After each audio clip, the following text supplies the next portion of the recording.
বিপিএলে এখনও বিদেশি আম্পায়ারদের সাথে দেশীয় আম্পায়ারদের ম্যাচ ফির ব্যবধান কমাতে পারেনি বিসিবি। তবে শিগগিরই সেই ব্যবধান কমানোর আশ্বাস দিয়েছেন আম্পায়ার্স কমিটির চেয়ারম্যান ইফতেখার রহমান মিঠু। এই বোর্ড পরিচালকের দাবি, পারিশ্রমিকের সাথে সাথে দেশীয় আম্পায়ারদের মানও বাড়বে বিপিএলে, যা রোধ করবে অনাকাঙ্ক্ষিত ঘটনা। বিপিএলে বিদেশি আম্পায়ারদের সাথে দেশীয় আম্পায়ারদের ম্যাচ ফির পার্থক্যটা ছিল বরাবরই আকাশ পাতাল। আসছে বিপিএলে সেই বিদেশিদের ম্যাচ ফি বাড়ানো হয়েছে আরও $100। বিপরীতে দেশীয় আম্পায়ারদের ম্যাচ ফি শতভাগ বৃদ্ধি করার পরও ব্যবধান রয়ে গেছে প্রায় 22,000 টাকা। তাই আগের হিসেবে চোখ রাখলে সহজেই বোঝা যায় বৈষম্যটা ছিল কোন পর্যায়ে।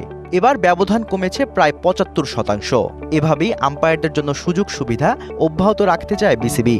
এইবার যেহেতু আমরা নতুন প্রেসিডেন্ট পেয়েছি, ওনাকে কনভিন্স করেছি, উনিও স্বতঃস্ফূর্তভাবে উনি এটাকে 50,000 টাকা করে দিয়েছেন। মাঠের অলরাউন্ডার আমি, আর ঘরের allrounder Tylox. Tylox toilet cleaner, clean মানেই টাইলক্স। So it is closing. আপনি যদি দেখেন 4 বছর আগে যে 12,000 টাকা পেত, সেখান থেকে এইবার সবচেয়ে বড় জাম্প হয়েছে, from 30 to 50,000।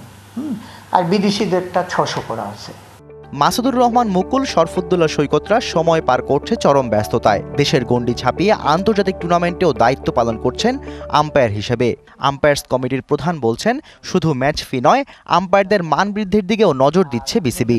Quality of umpiring এর কথা বলেন, ধরেন গত বিপিএল থেকে একটু কমেছে, কারণ ডিআরএস থাকলে আপনার হয় কি তখন মিস্টেকটা আপনাকে রেকটিফাই করার অপরচুনিটি থাকে। সো এইবার আপনার এটা ফুল ডিআরএসে হচ্ছে, তো সুতরাং আপনার সুযোগ সুবিধা আগের থেকে অনেক বাড়বে এবার বিপিএলে। সংশ্লিষ্টদের প্রত্যাশা শুধু বিপিএল নয়, ঘরোয়া লিগেও ম্যাচ ফি বাড়ানো হোক আম্পায়ারদের। মানসম্পন্ন আম্পায়ার পেতে নিশ্চিত করা হোক সুযোগ সুবিধা। Shahriar Hossain, DBC news, Dhaka.